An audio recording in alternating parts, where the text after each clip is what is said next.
Good morning guys, माझ्यासोबत आहेत पेठवडगावचं निसर्ग मित्र मंडळ आणि यांच्यासोबत मी एक अमेझिंग ट्रेक करायला आज आलो आहे.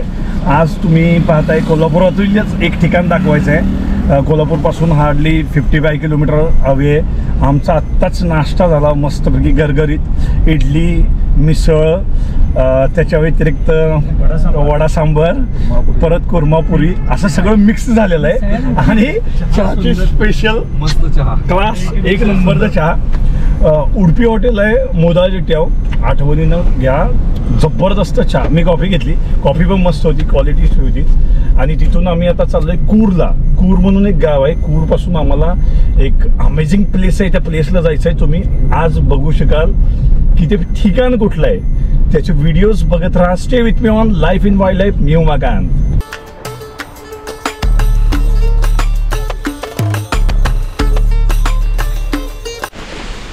हॅलो गाईज, आम्ही पोचलो आहे आणि आत्ता आलो आहे टिक्केवाडीत. टिक्केवाडीत भुजाई देवीचं मंदिर आहे, त्या मंदिराजवळ आलो आहे. प्राचीन मंदिर होतं, ही देवराई होती, खूप सुंदर होती. बरंच झाडं तुटली जातं असं जाणवावं लागलं आहे. परंतु मंदिराचा परिसर खूप मोठा आहे, खूप परिसर मोठा आहे आणि आजूबाजूला खूप निसर्ग सौंदर्य आहे. टिक्केवाडी ग्रामस्थांनी खूप चांगल्या पद्धतीने जतन केले. दुसरी गोष्ट, इथपर्यंत येण्यासाठी इतका सुंदर रोड आहे बरं का, अगदी चांगलं आहे. आणि बिलीव्ह मी, कोल्हापुरात खूप चांगला रोड आहे हा. म्हणजे बऱ्यापैकी गाडी व्यवस्थित वर येते, तुम्हाला कुठे खड्डे जाणवत नाही. टिक्केवाडीपासून वरच्या भागात येण्याचा रोड अतिशय सुंदर केला आहे. याच्या व्यतिरिक्त इथं सायपन पद्धतीनं पाणी जतन केलं आहे आणि हे पाणी पुढं गावाला जातं. मित्रांनो, पेठवडगावचा निसर्गप्रेमी मित्रमंडळ ग्रुप जो आहे, त्या ग्रुपचे अमोल पाटील माझ्याबरोबर आहेत आणि यांना घेऊन आम्ही सकाळी सकाळी भुजाई देवीचं दर्शन घेऊन महादेवाला चाललो आहे. आजचा दिवस सत्कर्मी लागणार आहे. फक्त एक गोष्ट, आपण येताना रस्ता हा खूपच चांगला होता, पण आपल्याला येताना जो कोल्हापूरपासून लागला तो पूर्ण खराब होता ना रस्ता, प्रचंड खराब आहे. इथं आल्यानंतर व्यवस्थित रस्ता लागला. इथून दोन वाटा आहेत. एक इकडून हा जो रस्ता दाखवला त्या रस्त्यावरून पुढं जाते, मागच्या बाजूनच सड्यावरच्या महादेवाला जाता येतं. आणि दुसरी वाट जी आहे ती इथून आतमध्ये मंदिराच्या मागच्या बाजूनं सरळ चढ चढावं लागतो. तर आपण त्या चढ चढणाऱ्या वाटेने जाणार आहे. आणि आता आपण भुजाईचं दर्शन घेतोय, कारण भुजाई मातेचं दर्शन घेऊनच आपण पुढे जातो.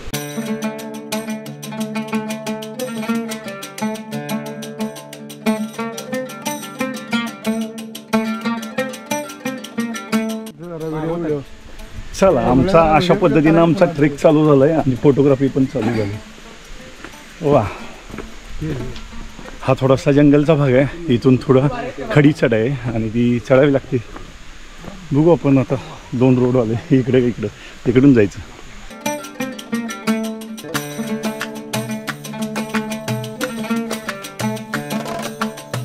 आपल्या पश्चिम घाटात जी आढळणाऱ्या वेगवेगळ्या प्रजातीच्या मुंग्या आहेत त्याच्यापैकी एकाचं घर. ह्या मुंग्या थोड्याशा मोठ्या आहेत. यांचं नाव मला ॲक्च्युली माहीत नाही, कारण मुंग्यांच्या खूप प्रजाती आहेत, खूप डिफिकल्ट आहेत त्या समजून घेण्यासाठी. परंतु त्यांचा किल्ला कसा त्यांनी बनवला आहे बघा. त्यांचं घर इतक्या सुंदर पद्धतीने त्यांनी रचलं आहे. मातीमध्ये छोटंसं वारूळ गेलं आणि त्याच्या भोवतीनं बरोबर रचून ठेवलं आहे.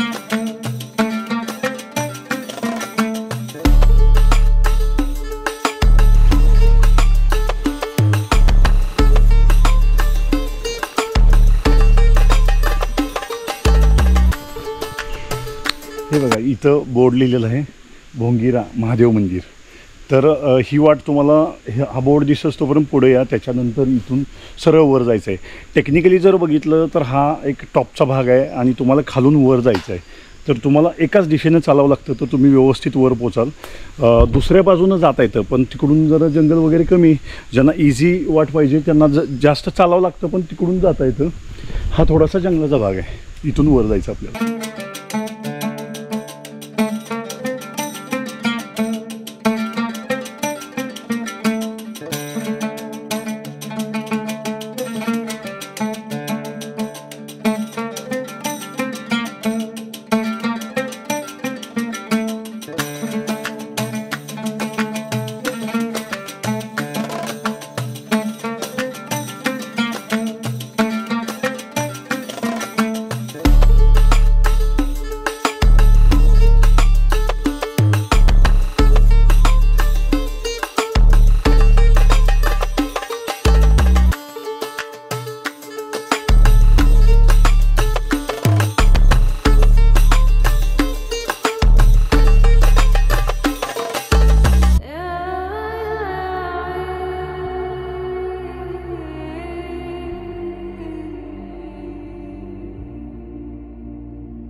ज्या शतावरीच्या स्पेसेस आहेत 7 त्याच्यामध्ये सगळ्यात चांगल्या प्रजातीची शतावरी पश्चिम घाटात आपल्या इथे. शतावरी ज्या भागात येते त्या भागातलं जंगल खूप चांगलं असतं आणि समृद्ध असतं.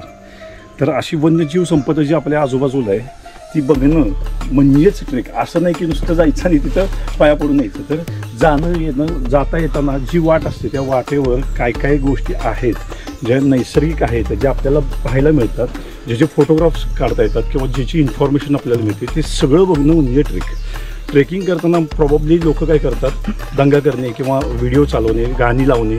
तर ह्या गोष्टी न करता सर्वात इम्पॉर्टंट गोष्ट की तुमच्या आजूबाजूला जो निसर्ग आहे तो व्यवस्थित बघायला तुम्ही शिकला पाहिजे. तर तुम्हाला खूप चांगल्या पद्धतीनं ट्रेकिंगचा अनुभव घेता येतो.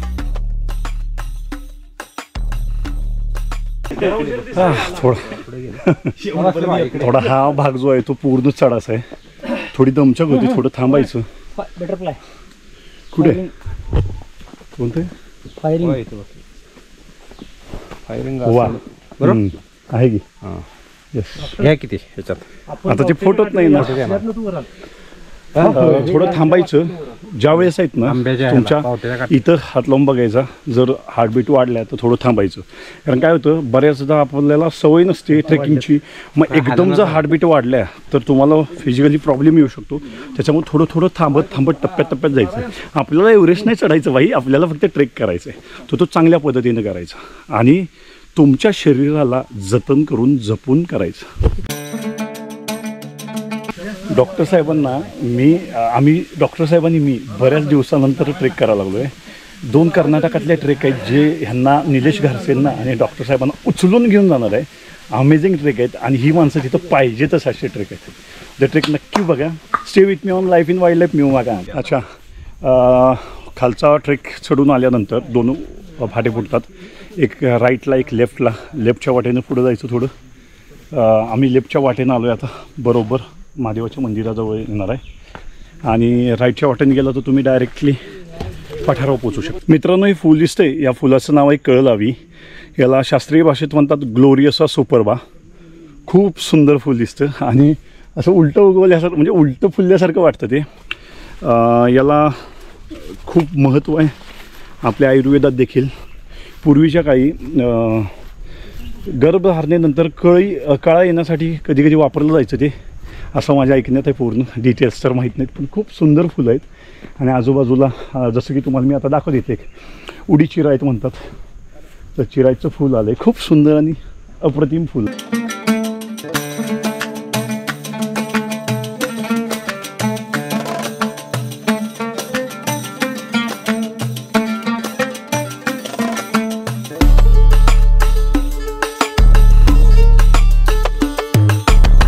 अच्छा, फायनली अथक प्रयत्नानंतर आम्ही पोचलो आहे भोंगिरा महादेव मंदिरात. असं मंदिर आहे. मंदिराचा परिसर गुफा लिहित आहे. ही गुफा होती आणि याच्यात आता नंतर मग गेट वगैरे बांधलं आहे. ग्रामस्थांनी केलं आहे ते सगळं व्यवस्थित. परंतु पूर्वीचं जे होतं ते खूपच प्राचीन आणि घनदाट जंगल होतं, खूप भारी वाटायचं. मी खूप वर्षापूर्वी आलेलो. मला आठवते 2012-13ला आलो होतो, तिकडून वर चढलो होतो त्यावेळेस. आता त्याच्यानंतर 2024ला आलो आहे. अप्रतिम आहे, अप्रतिम. आणि आतमध्ये शंकराचं मंदिर आहे जे आपण बघूया.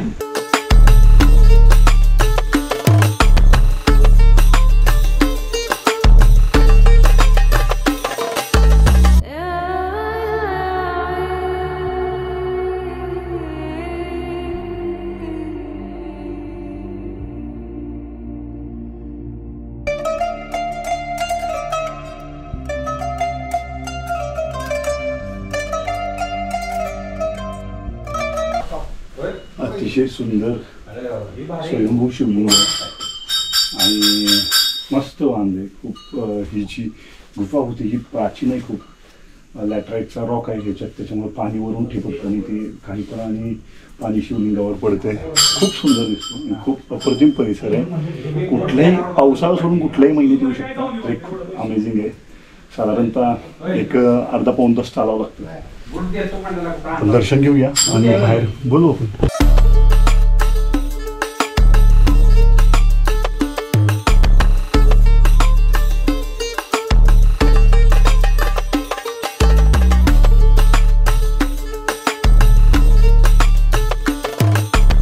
आपल्या जिल्ह्यात खूप अमेझिंग ठिकाणं आहेत जी मी तुम्हाला दाखवतोय. प्रत्येक ठिकाण तुम्हाला तिथं कसं जायचं, काय खायचं, कुठं राहायचं, काय फिरायचं, काय पाहायचं हे सगळं तुम्हाला दाखवतोय. परंतु हे सगळं बघताना एक गोष्ट लक्षात ठेवायची की आपला जो निसर्ग आहे त्या निसर्गाला कुठल्याही पद्धतीची हानी झाली नाही पाहिजे. आपला निसर्ग आहे तो स्वच्छ राहिला पाहिजे, क्लीन राहिला पाहिजे. हा परिसर ग्रामस्थांनी जितका स्वच्छ ठेवला आहे तितकाच आपणही स्वच्छ ठेवणं गरजेचं आहे आणि आपलं कर्तव्य आहे ते. तर ते करा तर तुम्ही कुठेही एन्जॉय करू शकाल. तुम्ही निसर्गाशी मिळते जुळते राहा. निसर्गात तुम्ही जे निसर्गाचा आनंद आहे तो आनंद तुम्हाला घेता येतो आणि अशी वेगवेगळी ठिकाणं पाहता येतात, असे ट्रेक्स करता येतात. हे या ट्रेकिंगला तुम्ही ज्यावेळेस येता त्यावेळेस तुमची जबाबदारी आणि तुम्ही रिस्पॉन्सिबल ट्रेकर व्हा हे माझं तुम्हाला म्हणणं आहे बस. आणि असेच अमेझिंग ट्रेक आपल्यासोबत आपण कायम करायचे त्याच्यासाठी सबस्क्राईब करा आणि माझ्यासोबत कनेक्टेड राहा. Stay with me on life in wildlife new account.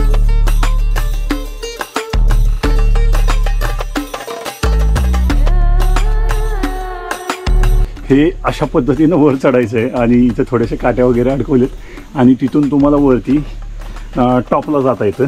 हे थोडंसं तसं म्हणायला गेलं तर छोट्या मुलांसाठी किंवा नवीन माणसांसाठी रिस्कीच आहे, पण आपण जायचं आहे आपल्याला तर जायला पाहिजे. खूप सुंदर आणि शांत एरिया आहे, तर शांत ठेवा मित्रांनो आणि फिरायला या. कारण कसं आहे कुठं ना कुठं ते एक्सपोज होतं आणि ते खराब पण होतं. त्याच्यापेक्षा ते बघताना कसं बघावं हे जर सांगितलं तर निश्चितच माझं असं मत आहे की चांगल्या पद्धतीने टुरिझमचा आनंद घेता येतो.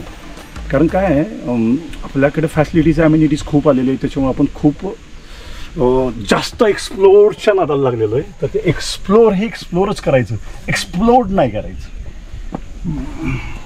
बापरे ओ ग हा तारापा बघितल्यावर मला वॉटर वर्ल्ड आठवला. बघायला धरू काय असा चलो. आणि हे अशा पद्धतीचं आहे.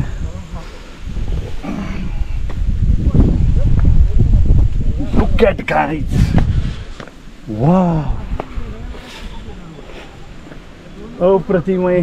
स्मिथिया फुलले सगळी आणि प्रत्येक जण लागलं फोटोग्राफीला.